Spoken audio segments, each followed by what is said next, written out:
Hello बच्चों, sequence and series हमारी चल रही थी। इसमें हमने जीपी की प्रॉपर्टीज पढ़ी थी इससे पहले वाले लेक्चर में। उसी को आगे बढ़ाते हैं बच्चों। प्रॉपर्टीज तो हमारी कंप्लीट हो चुकी है। सीक्वेंस एंड सीरीज में आज हम पढ़ने जा रहे हैं ज्योमेट्रिक मीन के बारे में। तो हेडिंग लगाएंगे बच्चों, ज्योमेट्रिक मीन। जियोमेट्रिक मीन, ठीक है। अब बच्चों बात करते हैं ज्योमेट्रिक मीन होता क्या है। सीधी सी बात पहले ये करेंगे, ज्योमेट्रिक मीन होता क्या है। देखो, मान लीजिए मेरे पास दो नंबर्स हैं, ए और बी। उनके बीच में मेरे को एक ऐसा नंबर डालना है जिससे ये तीनों नंबर जीपी में आ जाए। मान लो वो मैंने नंबर डाल दिया एक्स। तो इससे क्या है कि एक्स ऐसा नंबर डालिए कि जिससे ये तीनों जीपी में आ जाए, ठीक है। तो अब आप इसको ज्योमेट्रिक मीन को, इस नंबर को ज्योमेट्रिक मीन बोलोगे। किन्हीं भी दो नंबर के बीच में ऐसा नंबर डालिए जिससे वो जीपी में आ जाए, तो उस नंबर को आप उन दोनों नंबर्स का ज्योमेट्रिक मीन बोलेंगे, जीएम। शॉर्ट में लिखेंगे हम इसको जीएम, ज्योमेट्रिक मीन। अब ध्यान देने वाली बात यह है बच्चों यहाँ पे कि ज्योमेट्रिक मीन की खासियत ये होती है कि आप इसको निकालने के लिए ए और बी का ही यूज करेंगे, क्योंकि ए और बी के बीच में आपने इनको इसको डाला है। और कोई जरूरी नहीं कि आप एक ही ज्योमेट्रिक मीन डाल सकते हैं। आप दो भी डाल सकते हैं, तीन भी डाल सकते हैं, 10 भी डाल सकते हैं। कितने भी ज्योमेट्रिक मीन इसके अंदर आप डाल सकते हैं। बस शर्त यह है कि जब भी आप वे नंबर्स इनके बीच में लिखते हैं, डालते हैं, तो वो सारे मिलके एक जीपी बनाते हैं। जैसे यहाँ ये तीनों मिलके एक जीपी बना रहे होंगे। चलो ठीक है। अब हमने प्रॉपर्टीज पढ़ी थी जीपी की। कोई भी तीन नंबर अगर जीपी में होते हैं तो उसकी कंडीशन क्या होती थी? बीच वाले नंबर का स्क्वायर और बराबर साइड वाले दोनों नंबर का प्रोडक्ट, ये होती थी बच्चों। तो ये जो x की वैल्यू आई, यहां से अंडर रूट ए बी आ गई। इसी x को हम बोलते हैं ज्योमेट्रिक मीन। अंडर रूट में ए बी के इक्वल आ गया। तो बच्चों, आप ज्योमेट्रिक मीन को निकालने के लिए, कोई भी दो नंबर हो और उनका ज्योमेट्रिक मीन निकालने के लिए आपको बता दिया जाए, कह दिया जाए, तो आप ज्योमेट्रिक मीन इस तरीके से निकाल सकते हैं, ठीक है बच्चों।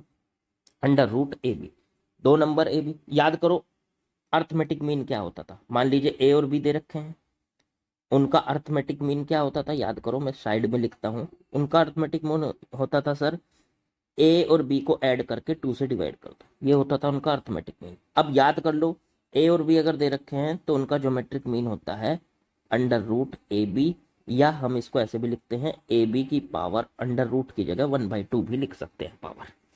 तो आप इसको यूज कर सकते हैं बच्चों। ज्योमेट्रिक मीन इस तरीके से निकाला जा सकता है। मैं आपको देखो एक एग्जाम्पल छोटा सा लेके दिखाऊंगा, उससे बात बढ़िया समझ में आएगी। मान लीजिए मेरे पास 2 और 8 लिखा हुआ है, ठीक है। ये दो नंबर है। इन दो नंबर के बीच में ऐसा नंबर डालना है जिससे जीपी में आ जाए। या ये सीधे सीधे वो भी ये भी कह सकता है 2 और 8 का, 2 एंड 8, इसका ज्योमेट्रिक मीन फाइंड करो। Find geometric mean. तो ठीक है, कर देते हैं, बहुत आसान है। तो ज्योमेट्रिक मीन का फॉर्मूला हमने बनाया, अंडर रूट में ए बी, दोनों नंबर्स का प्रोडक्ट और फिर पूरे का अंडर रूट। तो ए हो गया 2, बी हो गया 8, तो ये हो गया आपका अंडर रूट में 16, और 16 का अंडर रूट आ गया 4। तो ज्योमेट्रिक मीन इनका 4 आ गया। अब देखो 2 और 8, उनके बीच में अगर 4 डाल दोगे तो क्या ये जीपी में आ गए? चेक करो। तो बिल्कुल जीपी में आ गए। देखो कैसे, 2 में 2 से मल्टीप्लाई कर दो 4 बन गया, फिर 4 में 2 से मल्टीप्लाई कर दो 8 बन गया। तो ये देखो जीपी है कि नहीं। तो इसका मतलब कोई भी एक ऐसा नंबर डालना है आपको दो नंबर के बीच में जिससे वो जीपी में आ जाए। अब चलो, यहाँ तो एक डाला आपने, एक से ज्यादा भी डाल सकते हैं। हाँ बिल्कुल डाल सकते हैं। तो ज्योमेट्रिक मीन एक से ज्यादा भी डाले जा सकते हैं। तो अब हम बात करेंगे, अगर एक से ज्यादा ज्योमेट्रिक मीन्स डालने हैं तो कैसे करना है। तो मोर देन 1 ज्योमेट्रिक मीन्स, एक से ज्यादा ज्योमेट्रिक मीन्स कैसे डालेंगे। तो मान लेते हैं ए और बी दो नंबर हैं, थोड़ा दूर दूर लिख देता हूं। और इनके बीच में मैं कुछ ज्योमेट्रिक मीन्स डालने जा रहा हूँ। पहला G1, दूसरा G2, तीसरा G3 और डॉट डॉट करके आखिरी Gn। तो इसका मतलब हमने कितने ज्योमेट्रिक मीन डाल दिए बच्चों? बीच में देखो तो हमारे पास n ज्योमेट्रिक मीन्स है, इनको कहेंगे हम n geometric means. n geometric means हमने a और b के नंबर के बीच में डाल दी। अब सोचो यहां से टोटल टर्म्स कितनी हो गई? टोटल टर्म्स, तो बच्चों टोटल टर्म्स हो चुकी हैं हमारे पास, टोटल टर्म्स हो चुकी हैं। देखो n तो बीच में डाल दिया आपने, n टर्म्स तो बीच में है और दो साइड में है, तो टोटल टर्म्स हो गई n+2। n+2 हमारे पास टोटल टर्म्स हो चुकी है। अब इसमें हमें पता है कि जो n+2th टर्म है वो कितनी है? वो है b। वो कितनी है? वो है b। सबसे लास्ट टर्म कह लो, लास्ट टर्म कह लो इसको, लास्ट टर्म कह लो, या n+2th टर्म कह लो। तो n+2th टर्म कितनी है? वो है b है। ठीक है, तो n+2th टर्म का फॉर्मूला क्या होता था? याद करो, nth टर्म का फॉर्मूला मैं साइड में लिख के दिखाता हूं इधर। nth टर्म का फॉर्मूला होता था जीपी के अंदर फर्स्ट टर्म और r की पावर n-1, एक कम, यहाँ पे ये फॉर्मूला होता था। ये लगाएंगे अब हम, अगर हम n+2th टर्म निकालेंगे तो फर्स्ट टर्म और इंटू r की पावर n-1। अब यहाँ पे n कितना देखो, n+2, तो n+2-1, ये आपका n+2th टर्म आ जाएगी। ये कितनी आ गई? a r की पावर n+1 आ गई बच्चों। अब ये n+2th टर्म कितनी है? a n+2th term, n+2th term कौन सी है? b है, तो इसकी जगह b रख सकते हैं हम। तो b बराबर आ गया a r की पावर n+1। इसे इसके नीचे ले जाएंगे, यहां से r की वैल्यू को निकाल लेंगे, तो r की पावर n+1 आ चुका है b/a। तो r की वैल्यू आ चुकी है b/a की पावर 1/n+1। पता है ये बात आपको कि जब भी किसी की पावर दूसरी तरफ ले जाती हो तो वो रेसिप्रोकल होके जाती है, उल्टी हो जाती है जाके। तो जब हम r की पावर इधर कितनी है? n+1, जब ये पावर दूसरी तरफ ले जाएंगे b/a की तरफ, तो उधर जाके 1 होके जाएगी। तो इससे r पता चल गया, इससे r पता चल गया। तो इससे क्या पता चलने वाला है हमको? अब हमको ये जो ज्योमेट्रिक मीन्स हमने कैलकुलेट करने हैं G1। अब सोचो ये एक जीपी है, देखो ये वाली, ये एक जीपी है बिल्कुल ऐसा। इस जीपी के कलर बदल लेता हूं मैं, दिखाता हूं, ये वाली, ये देखो, ये एक जीपी है, हाँ बिल्कुल। तो जीपी का पहला टर्म क्या है? a। दूसरा टर्म क्या होता है? ar। तीसरा टर्म क्या होता है? ar², अगर r पता हो तो। चौथा टर्म क्या होता है? ar³। तो इससे आपको ये समझ में आ गया कि G1 की वैल्यू तो आ गई ar। देखो G1 की वैल्यू तो यहां से पता चल रही है ar।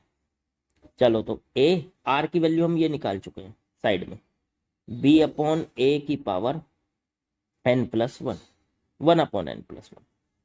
ऐसे ही G2 निकाल लो, तो वो है ar², तो वो पता चल गया a b/a इंटू इसका स्क्वायर कर दो तो 2/n+1। फिर G3 ये हो चुका है आपका ar³, तो a और b/a की पावर 3/n+1। ऐसे ही करते करते ये आ जाएगी लास्ट में Gn, वो आ जाएगा ar की पावर n। देखो यहाँ, देखो यहाँ G1 था तो r की पावर भी 1 थी, G2 था तो r की पावर भी 2 थी, G3 था तो r की पावर भी 3 थी यहाँ पे। इसी तरीके से Gn है तो r की पावर, तो r कितना निकल के आया? b/a की पावर n करेंगे तो n/n+1 बच्चों। तो इस तरीके से हम इस फॉर्मूले से हम G1, G2, G3 और Gn की वैल्यू निकाल सकते हैं। देखो फॉर्मूला याद नहीं करना, टेक्निक याद करनी है, टेक्निक समझनी है, याद भी नहीं करनी, समझनी है, अपने आप कर दोगे। मैं एक सवाल करके दिखाता हूं छोटा सा। मान लीजिए हमको एक क्वेश्चन दिया, कि 2 और 16 के बीच में दो ज्योमेट्रिक मीन डालने। मान लिया सर हमने दो ज्योमेट्रिक मीन डाल दिए G1 और G2। 3 भी डालने हो सकते हैं, 2 भी डालने हो सकते हैं, 10 भी डालने हो सकते हैं, कितने भी डालने हो सकते हैं। चलो दो ज्योमेट्रिक मीन डाल दिए। अब यहां से समझो इसमें टोटल कितनी टर्म है, 4 टर्म है, बोलो है कि नहीं। अब इसमें जो फोर्थ टर्म है हमारी, फोर्थ टर्म वो कितनी है, 16 है सर। फोर्थ टर्म का फॉर्मूला क्या होता है जीपी का, a r cube. Fourth term का जीपी का फॉर्मूला होता है a r cube is equal to 16, a r cube equals to 16। अब ए क्या है, पहली टर्म, पहली टर्म कितनी है 2, तो 2 आर क्यूब बराबर 16। तो आर क्यूब की वैल्यू आ गई 16/2 माने 8। आर क्यूब बराबर 8 हो गया, 8 को लिख सकते हो 2 क्या क्यूब, तो क्यूब से क्यूब हट गया, तो आर की पावर 2 आ गई बच्चों, आर आ गया। इसका मतलब इस जीपी का कॉमन रेशो। चलो अब पहली टर्म तो 2 है ए, ठीक है। दूसरी टर्म क्या होती है ए आर, तीसरी टर्म क्या होती है ए आर स्क्वायर, और चौथी टर्म क्या होती है ए आर क्यूब। अब हमें जीवन निकालना है, तो जीवन की वैल्यू ए आर, इसका मतलब तो ए की वैल्यू 2 और आर की वैल्यू 2, तो जीवन आ गया 4। ऐसे ही जी टू निकालना है, तो ए आर स्क्वायर, तो ए की वैल्यू 2 और आर की वैल्यू 2 का स्क्वायर, तो ये आ गई 8। इसका मतलब 2 के और 16 के बीच में दो नंबर डाल दिया आपने, एक 4 हो गया और एक 8 हो गया, और इनके बीच में कॉमा लग गया, तो ये बन गई एक जीपी। याद रखना ज्योमेट्रिक मीन्स का मतलब होता है कि आप उनके बीच में नंबर डाल दीजिए जिससे वो जीपी बन जाए, बस ये याद रखना, ठीक है। चाहे वो आपको 2 नंबर डालने हैं तो मतलब 2 ज्योमेट्रिक मीन डालने हैं, चाहे आपको 50 नंबर डालने हैं तो मतलब 50 ज्योमेट्रिक मीन्स डालने हैं। इस तरीके से आप उसका पता लगा सकते हैं बच्चों। चलिए बच्चों एक क्वेश्चन लिखा मैंने आपके सामने, करते हैं जरा इसको सॉल्व। इसमें कहा है कि a to the power n, b to the power n plus b to the power n upon a to the power n minus 1 plus b to the power n minus 1, लिखो इसको, और upon में a to the power n minus 1 plus b to the power n। ये geometric mean है किसका, किसका geometric mean है, ए और बी के बीच में, बिटवीन ए एंड बी, तो ए और बी के बीच का ज्योमेट्रिक मीन। अच्छा अगर हम अपने हिसाब से सोचें तो ए और बी के बीच में ज्योमेट्रिक मीन का हमने क्या फॉर्मूला पढ़ा है, अभी बनाया था, under root a b. Check करो, तो ये अंडर रूट ए बी ही तो होना चाहिए, क्योंकि अगर ये ए और बी के बीच का ज्योमेट्रिक मीन है तो ये अंडर रूट ए बी होना चाहिए। तो इसको अंडर रूट ए बी के इक्वल रख दो, ए की पावर एन प्लस बी की पावर एन अपॉन में ए की power N minus 1 plus b की पावर एन माइनस 1, और बराबर अंडर रूट में a b. Under root a b को आप लिख सकते हो ए इंटू बी की पावर 1/2। क्रॉस मल्टीप्लाई कर लो, क्रॉस मल्टीप्लाई, इसके नीचे 1 मानो, ऐसे क्रॉस मल्टीप्लाई कर लो, तो ये आ जाएगा ए की पावर एन प्लस बी की पावर एन बराबर ए की power N minus 1 plus b की पावर एन माइनस 1, और इंटू में ए की पावर 1/2 इंटू बी की पावर 1। देखो ए की पावर, ए बी की पावर पूरे की 1/2, इसको अलग अलग कर लो, ए की पावर 1/2 बी की पावर 1/2, ठीक। अब इसकी मल्टीप्लाई करो, ए की पावर एन प्लस बी की पावर एन बराबर पहली टर्म के साथ, पर पहली क्या है, ये तो पूरी ए की टर्म है, ए की पावर एन माइनस 1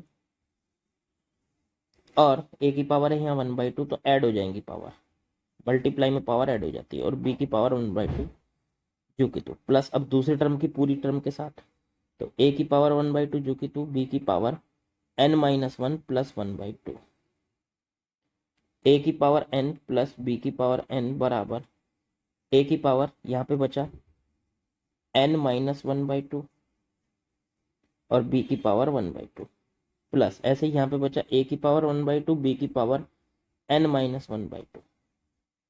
अब हम क्या करने जा रहे हैं, इनको इधर लेके आइए, ए की पावर एन, ये वाली टर्म इधर लेके आता हूँ, माइनस हो जाएगी, ए की power N minus one one by two, n minus one by two, और इंटू में बी की पावर वन बाई टू। ऐसे ही बी की पावर एन था इधर, इसके साथ में दूसरी टर्म लेकर आइए माइनस में, ए की power one by two into B की power N minus one by two, और बराबर चीज। इसमें से ए की पावर एन को निकाल लीजिए कॉमन। चलो जी, अंदर बचता है वन, माइनस यहाँ पे बचता है ए की power minus one by two और बी की पावर वन बाई टू।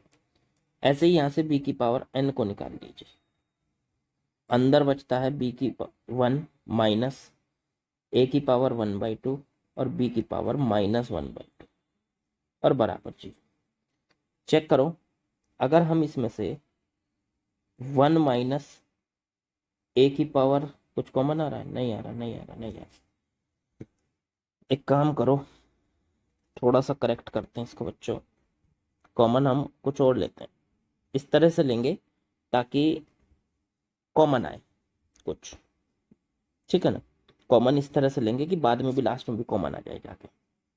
तो इस तरह से तो फिर सर हम एक काम कर सकते हैं, अगर हम ए की power N minus one by two common ले लें, ए की power N minus one by two common ले लें, तो यहाँ पे देखो पावर कितनी बचेगी यहाँ पे।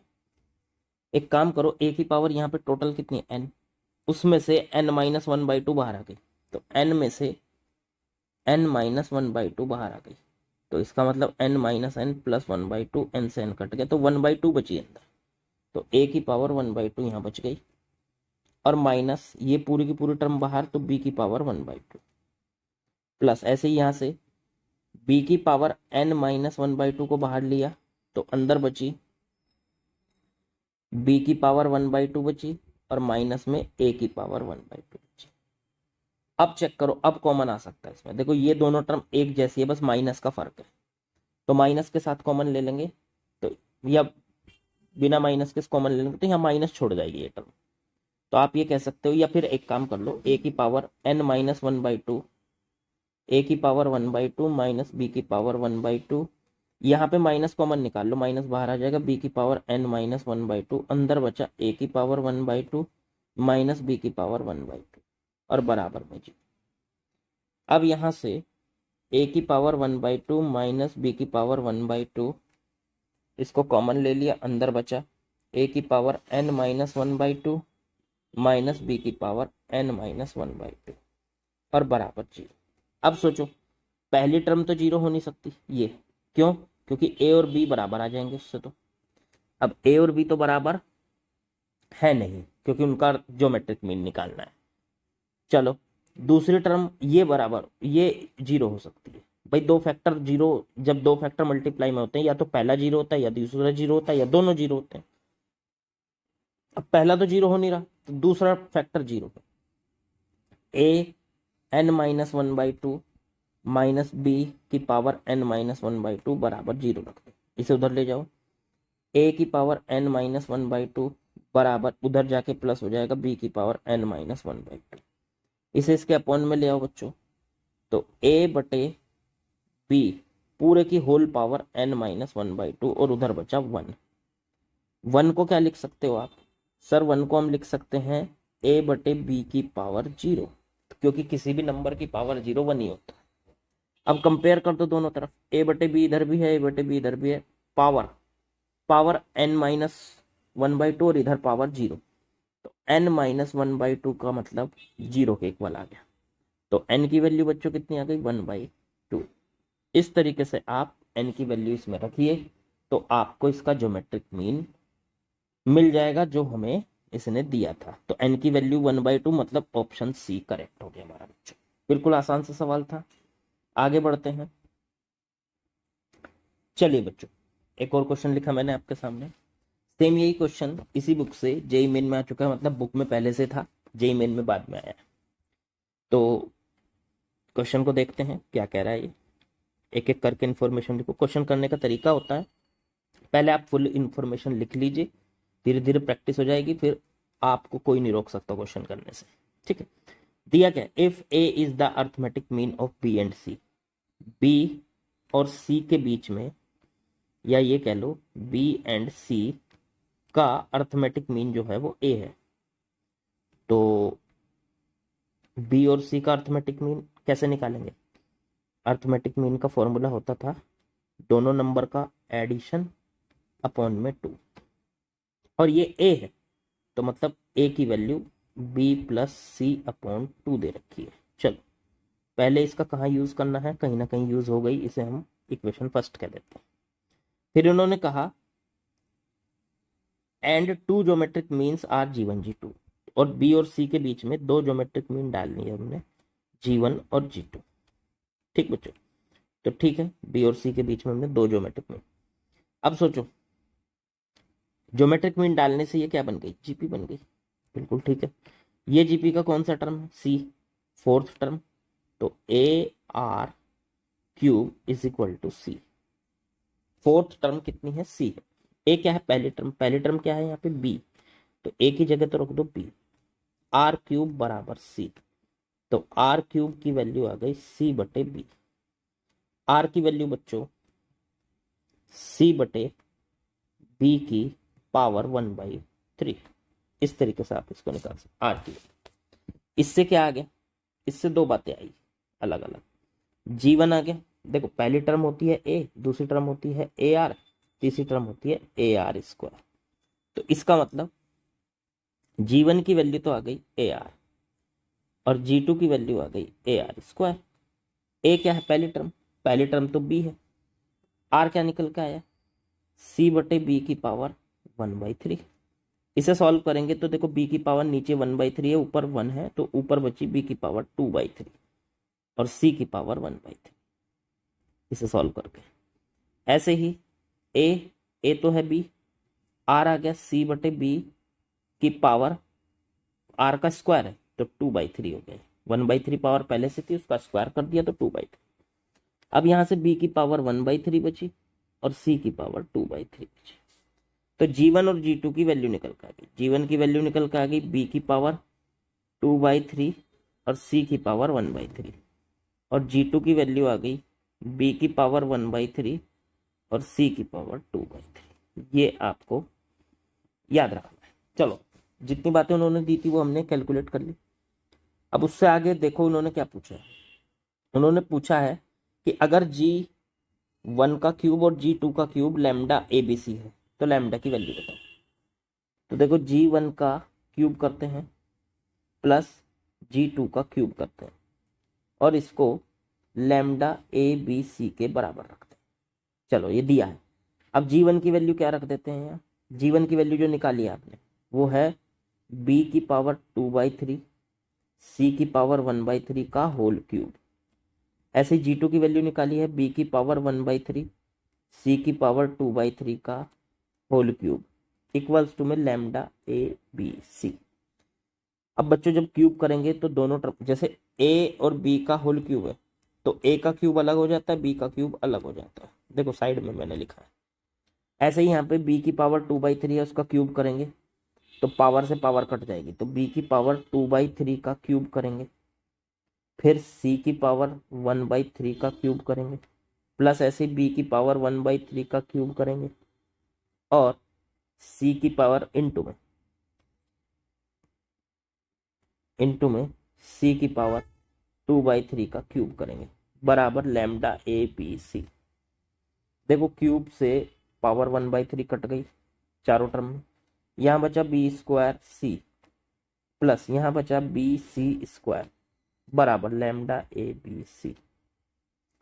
एक काम करो, यहाँ से BC को निकाल लो कॉमन, अंदर बचा B प्लस C बराबर लैम्डा ABC।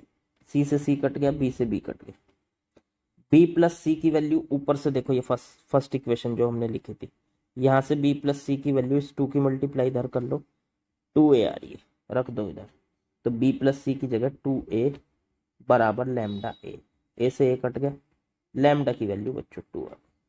तो बहुत ही आसान सा टेक्निक था, जो जो वो कहता जाए बस वो करते जाओ, क्वेश्चन अपने आप सॉल्व। आपको ज़्यादा टेंशन लेने की ज़रूरत नहीं है बच्चों। ठीक, चलिए बच्चों एक और क्वेश्चन लिखा मैंने आपके सामने। इसमें कहा है कि जो A1 और A2 हैं वो दो अर्थमेटिक मीन हैं और G1 G2 दो ज्योमेट्रिक मीन है A और B के बीच में। तो मान लीजिए A और B को लिख लेते हैं पहले, उनके बीच में मैंने दो अर्थमेटिक मीन डाल दिए A1 और A2। ठीक है, तो ये चारों अब किस में आ जाएंगे? AP में। आपको पता है अर्थमेटिक मीन डालते ही वो पूरी सीक्वेंस AP बन जाती है। ऐसे ही अगर A और B के बीच में हम दो ज्योमेट्रिक मीन डाल दें G1 और G2 तो फिर वो किस में आ जाएंगे? GP में। ये चारों अब GP बन गए। चलो ठीक है, तो हमें कैलकुलेशन करनी है A1 प्लस A2 बटे में G1 इंटू G2। देखो यहाँ पे बच्चों हम एक छोटा सा प्रॉपर्टी लगाएंगे जो हमने AP में पढ़ी थी। AP में हमने एक प्रॉपर्टी पढ़ी थी कि अगर कोई, मान लीजिए कुछ टर्म्स आपकी AP में है A1 A2 A3 और A4, मान लो ये AP में है, तो हमने प्रॉपर्टी पढ़ी थी कि पहली और लास्ट टर्म का जो सम होता है वो दूसरी और उससे पहली या सेकंड और सेकंड लास्ट टर्म के सम के बराबर। तो मतलब A1 प्लस A4 पहली और लास्ट टर्म, फर्स्ट और लास्ट, और सेकंड और सेकंड लास्ट, मतलब आगे की तरफ से एक बढ़ जाइए और पीछे की तरफ से एक पीछे हट जाइए, तो उन दोनों का सम भी वही बनेगा A2 प्लस A3। तो A1 प्लस A4 की वैल्यू A2 प्लस A3 के बराबर है। ये एक AP की कंडीशन थी। तो सर फिर तो यहाँ से A1 प्लस A2 की वैल्यू कितनी आ जाएगी? अंदर वाली दोनों टर्म्स का सम बाहर वाली दोनों टर्म्स के सम के बराबर होगा, A प्लस B के बराबर। ये AP की प्रॉपर्टी देखो, ऐसी ऐसी जगह प्रॉपर्टीज काम में आती है, तो हमने आसानी से प्रॉपर्टी का यूज करके इस A1 प्लस A2 की वैल्यू निकाल ली। ऐसे ही हमने GP में भी एक प्रॉपर्टी पढ़ी थी, याद करो। अगर चार टर्म GP में है A1 A2 A3 और A4, तो पहली और लास्ट टर्म का प्रोडक्ट A1 इंटू में A4 वो सेकंड और सेकंड लास्ट टर्म के प्रोडक्ट के बराबर हो। तो सेकंड मतलब आगे की तरफ से एक छोड़ दी हमने टर्म, तो पीछे की तरफ से भी एक छोड़ दो टर्म और उनका फिर से प्रोडक्ट करो तो वो बराबर होगा पहली और लास्ट टर्म के प्रोडक्ट के बराबर। तो A2 इंटू में A3, तो इनका प्रोडक्ट आ गया। इसका मतलब बिल्कुल इसी तरह से हम यही चीज यहाँ पे भी लगा सकते हैं कि अंदर की G1 और G2 का जो प्रोडक्ट है वो बाहर की दोनों टर्म्स के प्रोडक्ट के बराबर होगा A इंटू बी के। तो G1 G2 की वैल्यू AB आ गई और A1 प्लस A2 की वैल्यू A प्लस बी आ गई। उठाओ और यहाँ रख दो, A1 प्लस A2 की जगह A प्लस बी रख दो बच्चों, और G1 इंटू G2 की जगह AB रख दो, और हमारा आंसर बिल्कुल आसानी से आ जाता है। Option C is correct. मेरे ख्याल से आप लोगों को बहुत बढ़िया से समझ में आया होगा कि हमें प्रॉपर्टी का यूज किस तरह से करना है। प्रॉपर्टी अगर आती है बीच बीच में, तो अगर प्रॉपर्टी याद होंगी ना तो फिर कोई टेंशन नहीं। ठीक है, चलिए आगे बढ़ते हैं बच्चों। अब हम सॉल्व करते हैं जरा। अब सॉल्व क्या करना है? अब हमें बेसिकली अर्थमेटिक प्रोग्रेशन और ज्योमेट्रिक प्रोग्रेशन दोनों हमने कर ली। उसमें पढ़ा हमने अर्थमेटिक मीन और उसमें पढ़ा हमने ज्योमेट्रिक मीन। तो देखो अर्थमेटिक मीन और ज्योमेट्रिक मीन की मिला के दोनों की कुछ प्रॉपर्टी होती, वो प्रॉपर्टी हम देखने वाले। तो हेडिंग लगाएंगे properties of AM arithmetic mean and GM geometric mean. तो ज्योमेट्रिक मीन और अर्थमेटिक मीन की प्रॉपर्टीज हम यहां से देखने वाले हैं। पहली प्रॉपर्टी ये याद रखो, अगर दो नंबर्स के बीच में अर्थमेटिक मीन A है, लेट कर लेते हैं या लिख लो, चलो A क्या है? अर्थमेटिक मीन है between two positive numbers. Two positive numbers, positive क्यों लिया अभी क्लियर करूंगा आपको। दो नंबर A और B है और उनके बीच का अर्थमेटिक मीन A है, तो कितना होगा A की value? A plus b by two होगी कि नहीं? सोचो। अच्छा चलो इसी तरह से G को ले लेते हैं। जी जो है वो ज्योमेट्रिक मीन है between two positive numbers A and b. तो ज्योमेट्रिक मीन कितना हो गया मेरे बच्चों? तो ज्योमेट्रिक मीन का फॉर्मूला था अंडर रूट में ए बी, ये हो। तो प्रॉपर्टी कहती है हमारे से, पहली प्रॉपर्टी कहती है कि अर्थमेटिक मीन हमेशा बड़ा होता है ज्योमेट्रिक मीन से, ठीक है, या इक्वल भी हो सकता है। अर्थमेटिक मीन बड़ा होता है या इक्वल होता है ज्योमेट्रिक मीन से। तो हम ये कहेंगे हमेशा कि ये ऑलवेज ट्रू है, मतलब किन्हीं भी दो नंबर के बीच का arithmetic mean always greater than और इक्वल टू ज्योमेट्रिक मीन होता है। हमेशा ज्योमेट्रिक मीन से या तो बड़ा होगा या इक्वल होगा। इक्वल केवल एक ही केस में होता है, नोट करके इस बात को लिख लेते हैं। अर्थमेटिक मीन ज्योमेट्रिक मीन के बराबर तब होता है व्हेन बोथ नंबर्स ए और बी दोनों नंबर बराबर हो, ए इक्वल्स टू बी। तो ये याद रखना कि कोई भी दो नंबर्स ले लो आप, उनका अर्थमेटिक मीन निकालो, उनका ज्योमेट्रिक मीन निकालो, तो अर्थमेटिक मीन हमेशा ज्योमेट्रिक मीन से बड़ा आएगा। नहीं सर मुझे यकीन नहीं हो रहा, इसका एक एग्जांपल दो।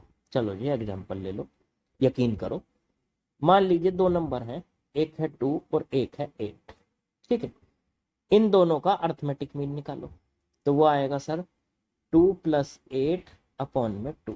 ये तो होगा ए, एक को ए मान लो, दूसरे को बी मान लो, तो a + b बटे में 2। तो ये कितना आएगा? सॉल्व करके ऊपर बनेगा 10/2 मतलब 5। चलो ज्योमेट्रिक मीन निकालो।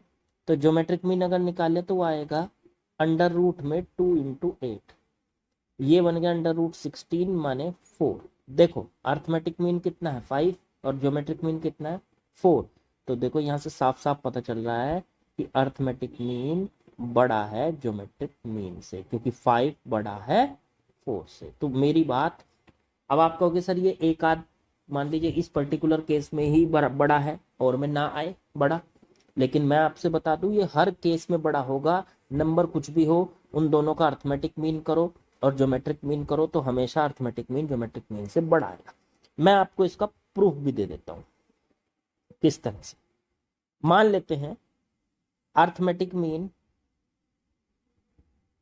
और ज्योमेट्रिक मीन, ठीक है।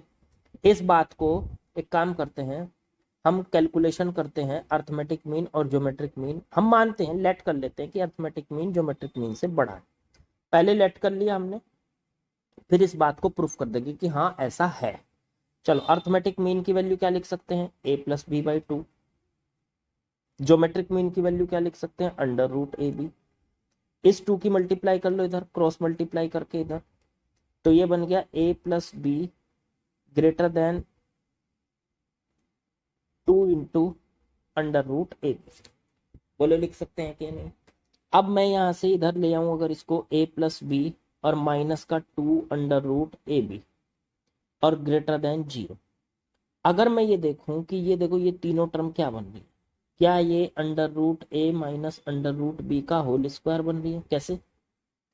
Under root a minus under root b का होल स्क्वायर, तो अंडर रूट ए का square plus under root b का square minus 2 under root a under root B.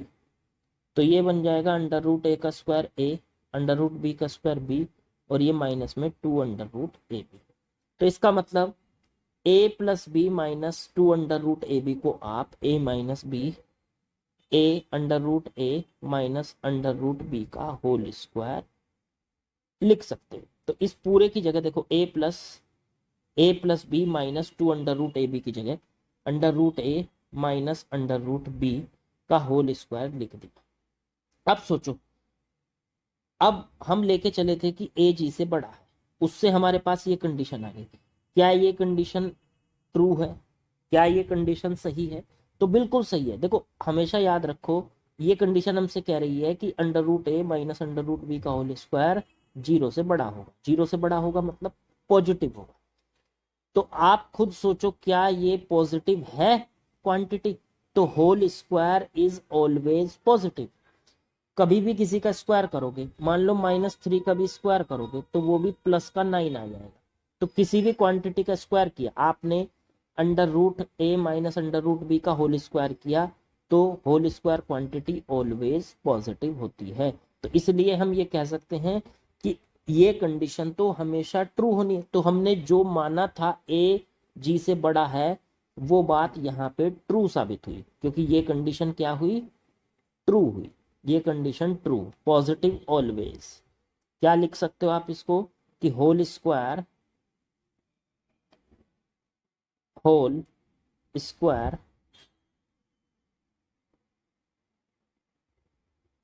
Is always positive. Whole square हमेशा positive होगा।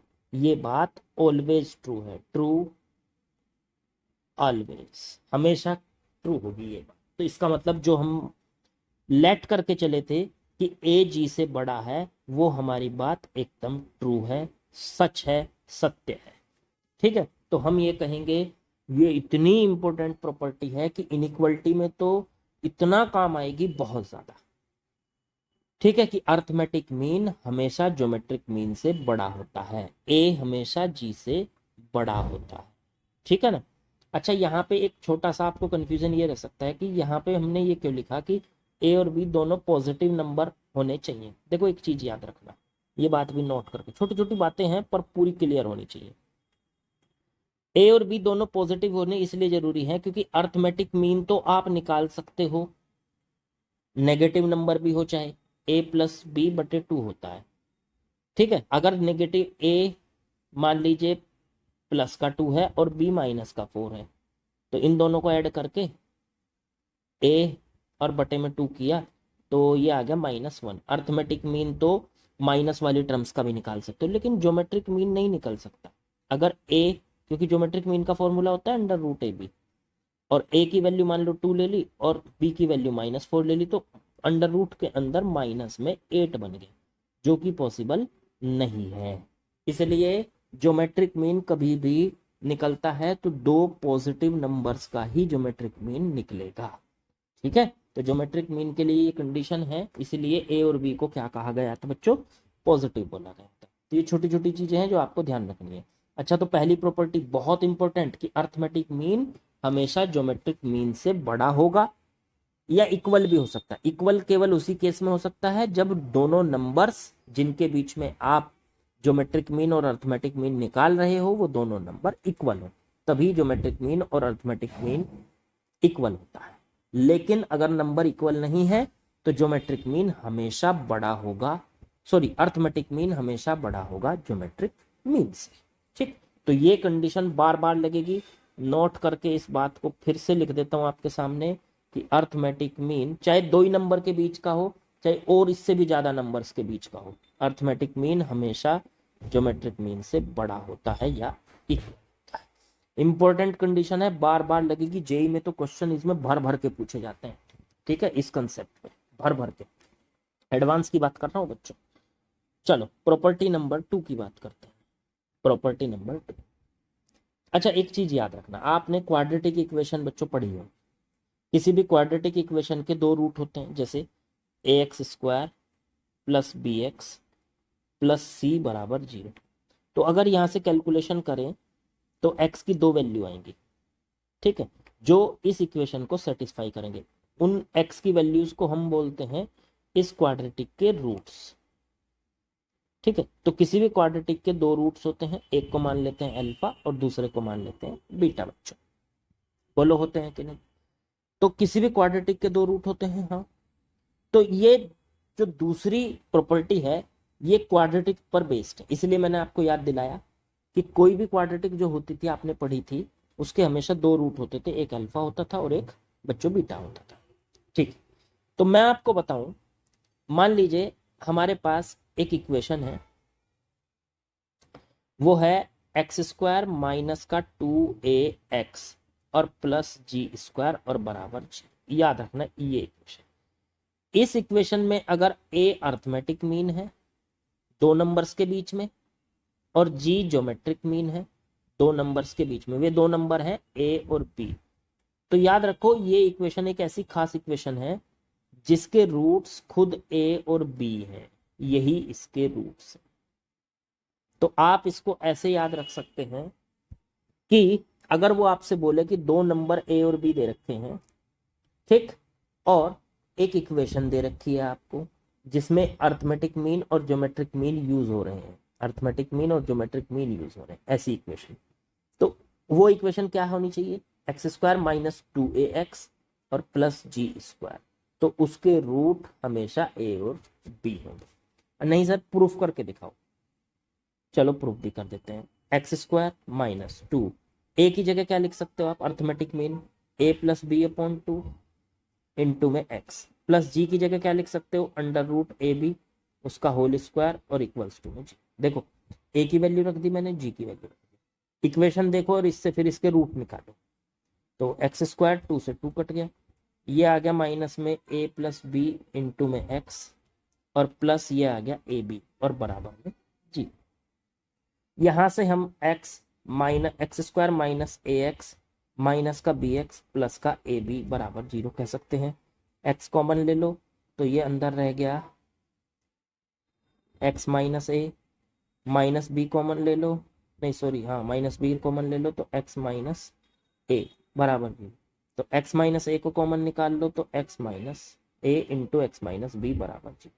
ये आ गया दो factor, इनका प्रोडक्ट 0 है, तो इसका मतलब एक बार तो x माइनस ए को 0 रखा तो x की वैल्यू a आ गई, एक बार x माइनस बी को 0 रखा तो x की वैल्यू बच्चों b आ गई। इसका मतलब इसके दो रूट आए a और b, यही हमें प्रूफ करना है, यही हमने सीखा है कि कोई भी इक्वेशन, बस सीधे सीधे अब इसको ऐसे याद कर लो कि अगर ये इक्वेशन हमें दे रखी है X square minus 2ax, X square minus 2ax plus G square बराबर में 0 है, तो जहां ए तो है अर्थमेटिक मीन और जी है ज्योमेट्रिक मीन, तो ये जिन दो नंबर्स के बीच के अर्थमेटिक मीन और ज्योमेट्रिक मीन है, इसके जो रूट होंगे, इस इक्वेशन के जो रूट होंगे वही दो नंबर होंगे ए और बी।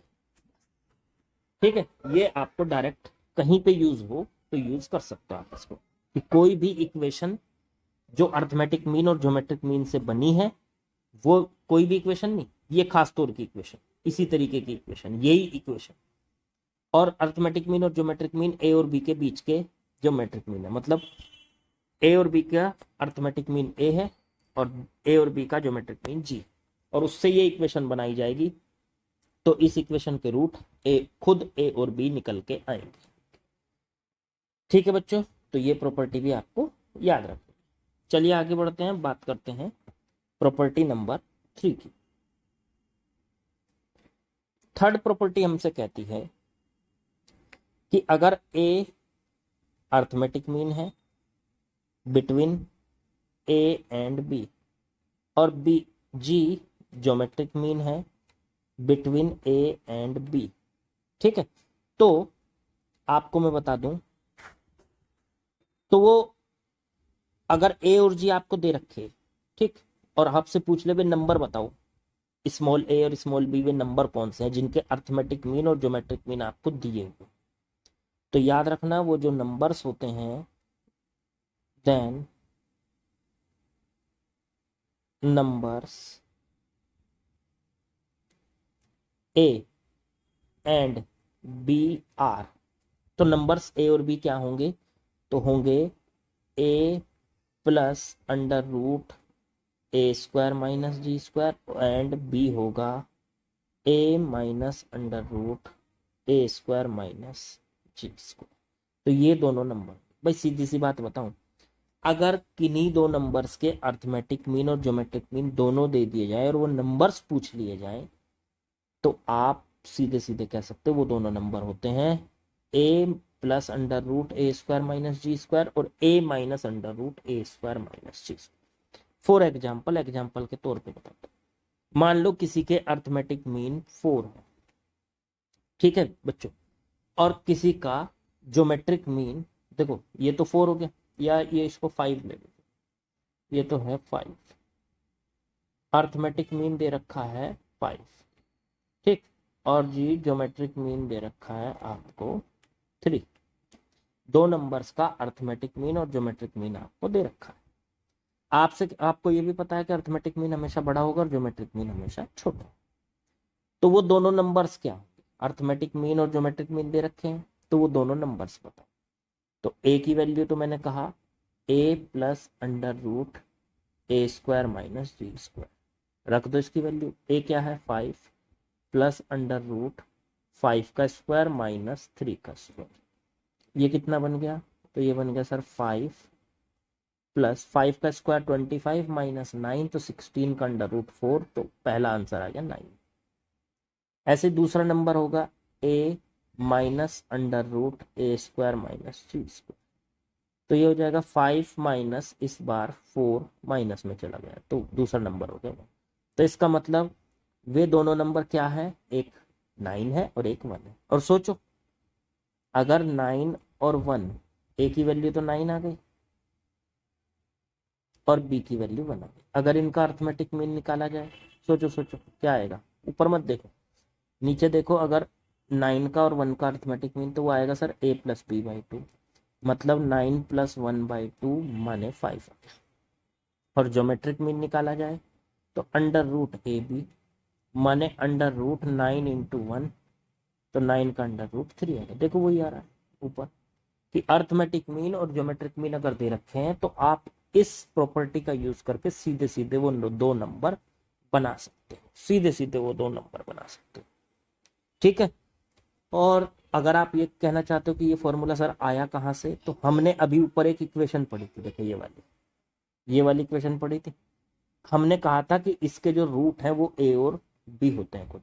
आप इसके रूट निकाल के देख लो, एक्स की वैल्यू माइनस का बी तो 2a plus minus under root b square तो 4a स्क्वायर माइनस 4ac तो 4g स्क्वायर और बटे में 2a तो 2 कॉमन आके कट जाएगा। देखो 4 अंडर रूट में से 4 कॉमन आएगा, 2 आ जाएगा बाहर, 2 से 2 कट गए। तो देखो x की दो वैल्यू आ रही थी, एक तो a plus minus under root A square minus G, यही है वे दो वैल्यू। एक इनमें से एक वैल्यू तो स्मॉल ए की है और एक वैल्यू इसमें से स्मॉल बी की है, जो हमने नीचे पढ़ी। तो ये भी आप इसको इजीली समझ सकते हो। तो ये तीन प्रॉपर्टी बहुत काम की हैं, इनको आपको ध्यान रखना। चलिए प्रॉपर्टी आते हैं, प्रॉपर्टी नंबर 4। प्रॉपर्टी नंबर 4 हमसे क्या कहती है? प्रॉपर्टी नंबर 4 हमसे बोलेगी बच्चों कि अर्थमेटिक मीन और ज्योमेट्रिक मीन का अगर रेशो दे रखा हो, अर्थमेटिक मीन का रेशो ज्योमेट्रिक मीन के साथ में दे रखा है m/n, तो उन नंबर्स का रेशो क्या होगा? तो वो प्रॉपर्टी बताती है उन नंबर्स का रेशो होता है a/b, जिनके बीच के अर्थमेटिक मीन है। तो इसका मतलब सीधी सी बात है, अर्थमेटिक मीन और ज्योमेट्रिक मीन का रेशो तो गिवन है, दिया है, ठीक। और a और b का रेशो आप इस प्रॉपर्टी का यूज करके कैलकुलेट कर सकते हो सीधे सीधे।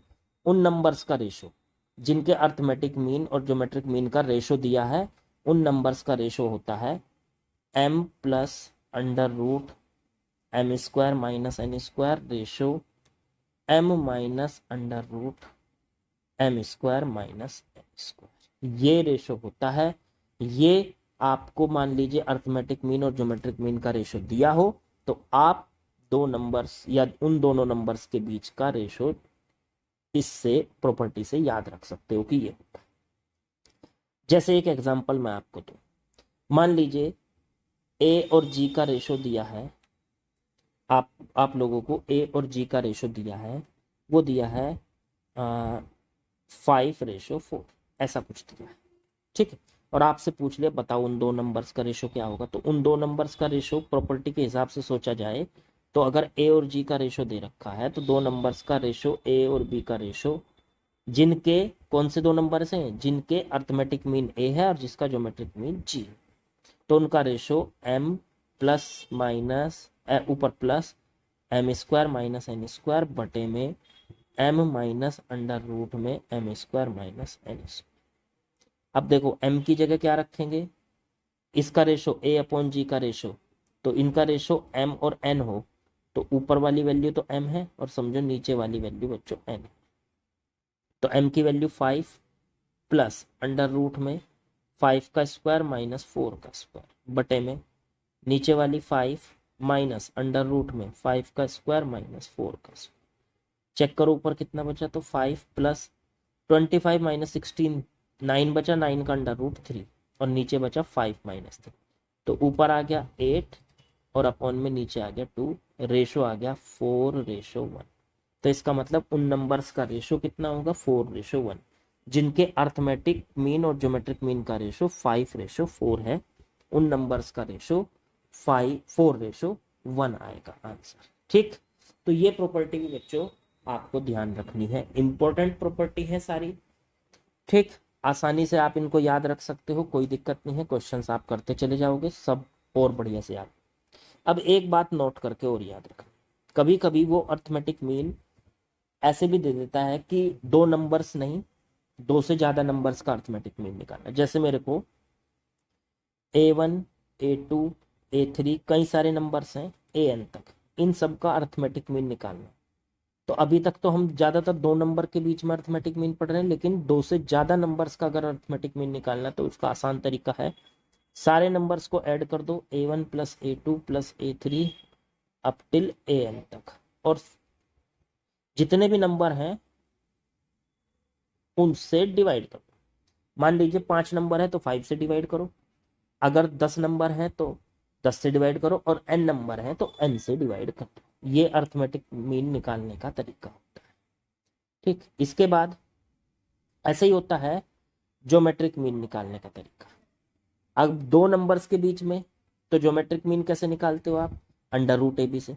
अगर n नंबर्स हो तो उनके बीच में geometric mean A1 A2 A3 इन सबको प्रोडक्ट करो AN तक, और पूरे की पावर 1/n कर दो, ये निकल के आएगी आपकी ज्योमेट्रिक मीन। ठीक है, तो 2 नंबर्स के बीच में तो फॉर्मूला होता है अर्थमेटिक मीन का A प्लस B/2।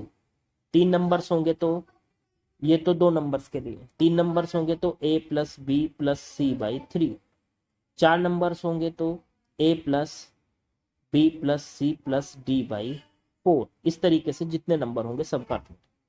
ऐसे ज्योमेट्रिक मीन निकालना है, 2 के बीच में निकालना है तो A इंटू B की पावर 1/2। 3 नंबर्स का ज्योमेट्रिक मीन निकालना है तो A B C की पावर 1/3। 4 नंबर का ज्योमेट्रिक मीन तो A B C D की पावर 1/4। इस तरीके से आप कितने भी नंबर्स के बीच में ज्योमेट्रिक मीन निकाल सकते हैं। ठीक है, तो अभी तक हमने जो पढ़ा था इससे पहले पहले वो सारा हमने सिर्फ 2 नंबर्स के बीच में पढ़ा। तो सीक्वेंस सीरीज में ज्यादातर 2 नंबर्स के बीच में ही आपको अर्थमेटिक मीन या ज्योमेट्रिक मीन देखने को मिलेगा, और मिल ये भी सकता है, मैं मना बिल्कुल नहीं करूंगा, क्योंकि जेईई एडवांस में सवाल ऐसे आ जाते हैं बच्चों। तो अर्थमेटिक मीन और ज्योमेट्रिक मीन आप लोगों से बहुत अच्छे से निकालना आ गया होगा। तो यहाँ पे हमारी बच्चों जीपी कंप्लीट हो जाती है। जीपी के काफ़ी हमने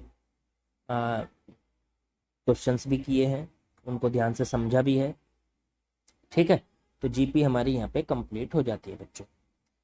क्वेश्चंस मिले जुले आएंगे अब आगे, मतलब जीपी और एपी को मिला के आएंगे। कुछ जो जो हम जेईई एडवांस के करेंगे उनमें देखना कि ऐसी क्या खास बात होती है कि वो एक सिंपल तरीके से पढ़ने वाले बच्चे उनको नहीं कर पाते, तो उसमें आप खुद देखोगे कि हाँ कुछ खासियत होती है, कुछ उनमें बातें होती, कुछ लॉजिक छिपे रहते हैं, कुछ बातें छिपी रहती हैं जो हमें देखनी होती, जिनकी हमें आदत डालनी पड़ेगी। वो धीरे धीरे आपको इन वीडियोस के जरिए आदत पड़ती चली जाएगी। तो ये लेक्चर हम यहीं पे ख़त्म करते हैं आज। सीक्वेंस एंड सीरीज में हमने जीपी को कंप्लीट कर लिया है। नेक्स्ट लेक्चर में हम एचपी पढ़ेंगे, हार्मोनिक प्रोग्रेशन के बारे में पढ़ेंगे, जो कि 11th के सिलेबस में तो नहीं है, मतलब जो स्कूल सिलेबस है, लेकिन बच्चों आपके इंजीनियरिंग में या ये कह लीजिए जेई के लिए वो इम्पोर्टेंट है, उसमें से भी सवाल आ जाता है। बिल्कुल आसान। अगर एपी आती है तो जीपी को अलग से कुछ ज़्यादा करने की ज़रूरत नहीं पड़ती। ठीक, चलिए इस लेक्चर को यहीं पे ख़त्म करते हैं बच्चों।